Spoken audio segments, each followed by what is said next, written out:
Long time ago, in the mighty kingdom of Dada, there lived a king named Jayoba. He was a man of great wisdom and gentle spirit. Under his reign, the kingdom prospered. The rivers were full. The crops were strong. No drums of war had sounded for years. But Jayoba carried one sorrow in his heart.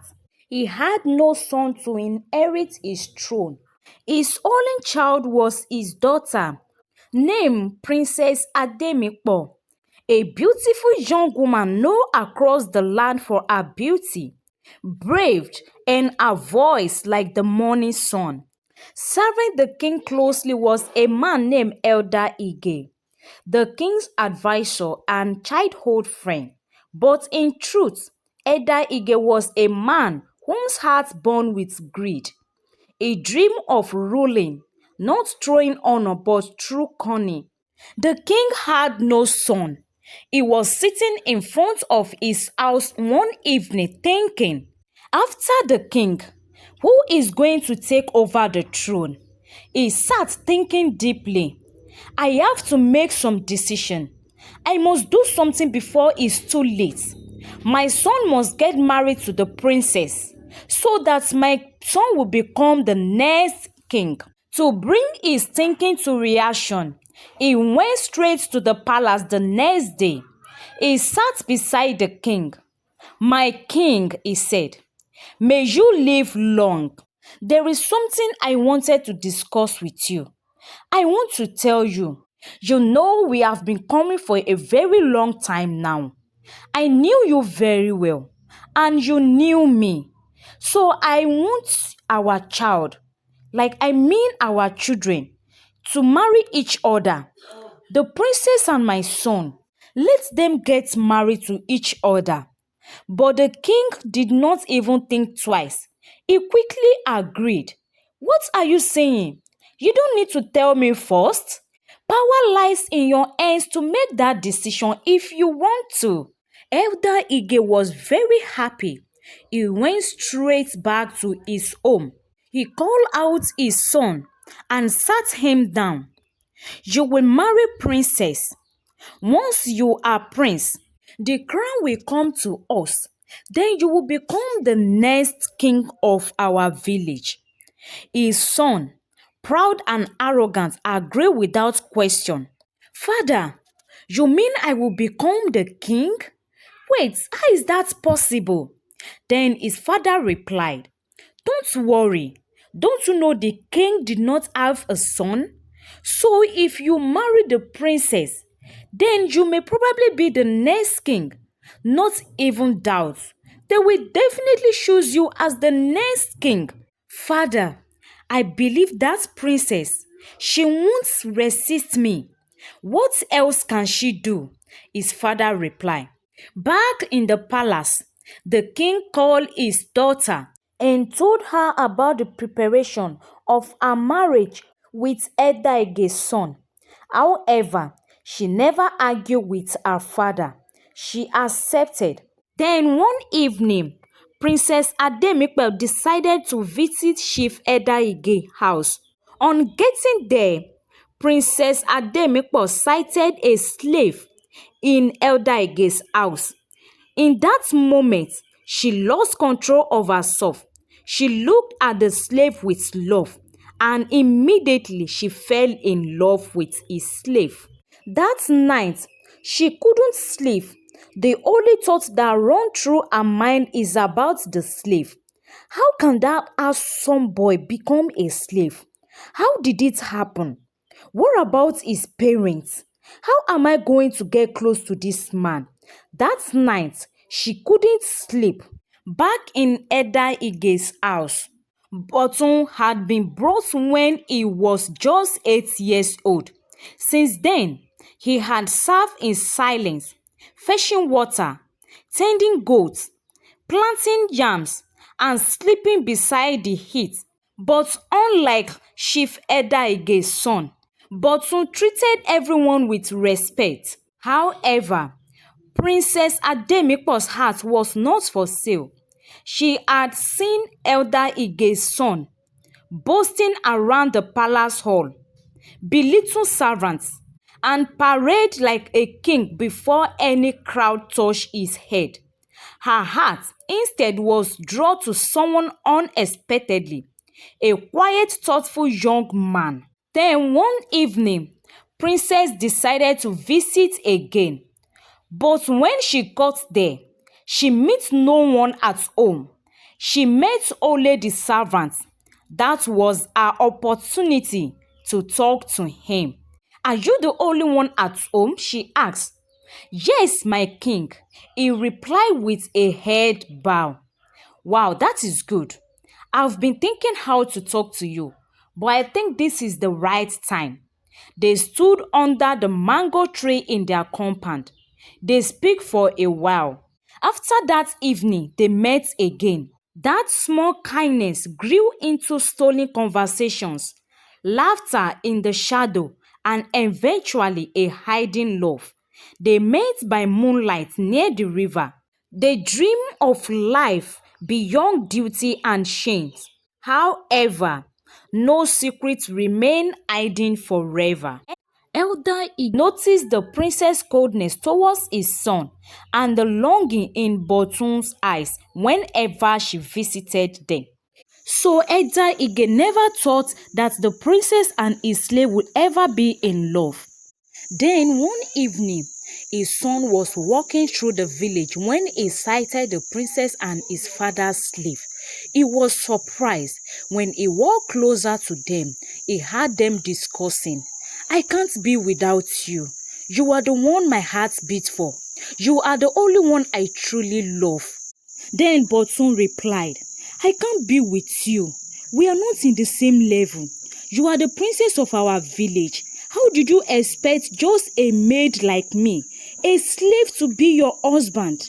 It's not possible." Then Edaige's son shouted his name.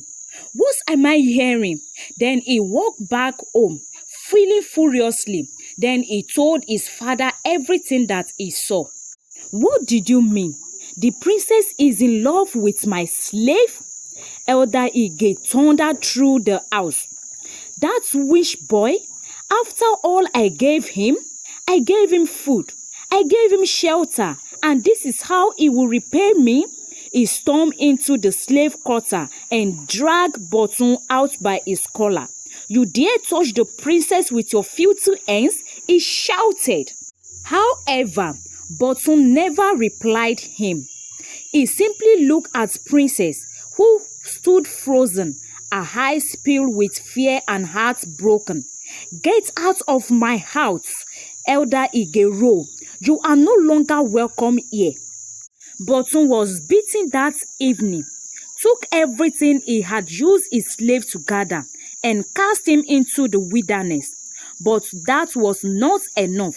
With vengeance burning into Elder Ige's heart, he took his plan further.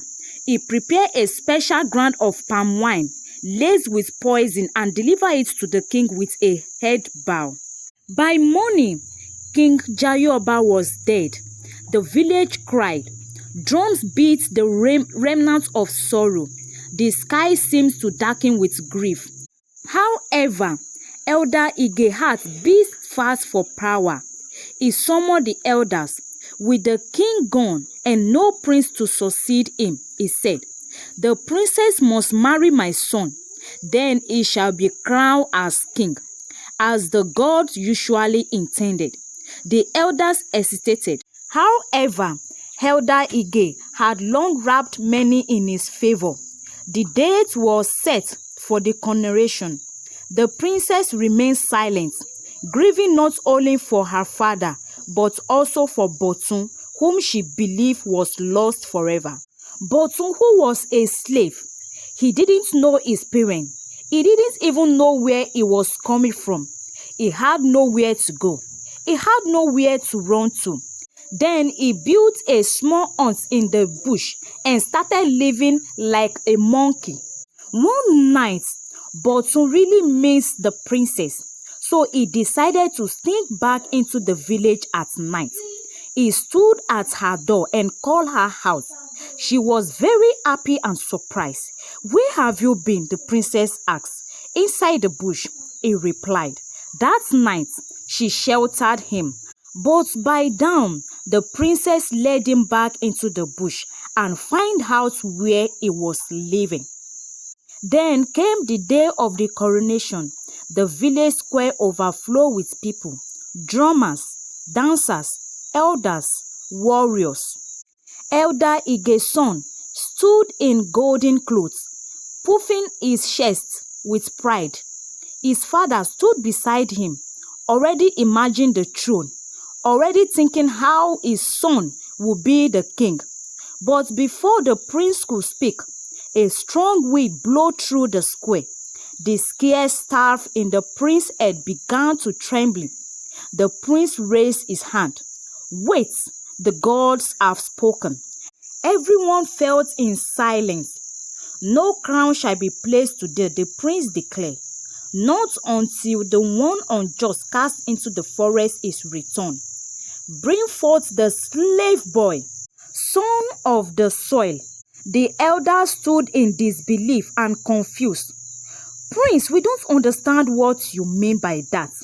Then he called out Elder Igis. "Your son can never become our king, but there is someone in your home. You need to bring that person now before we can raise the crown." Then Elder Ige replied him, "No one remain in my family. This is my son, this is my wife, and this is me here." Then the prince replied, "There is one man you cast into the bush. Go and bring him." Elder Ige was very furious, thinking how can his slave become the king. Then he sent his guide to look for him, but he gave an instruction and command: "If you see that slave, kill him. Don't bring him back to this village alive. Make sure he's dead before the prince finds him. My son must become the king in this land." The next morning, the princess rushed to the bush and told Botun what was going on in the village. He was surprised and asked, "Why would the prince ask of me?" Then the princess replied, "The prince said, you have to be there before the crown can be lifted." He was brought back to the square, walking barefoot through the crowd. The moment his feet touched the scared stone, the sky was clear.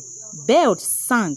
The prince approached, kneel before Botun, and there before all the village, Botun was crowned as king.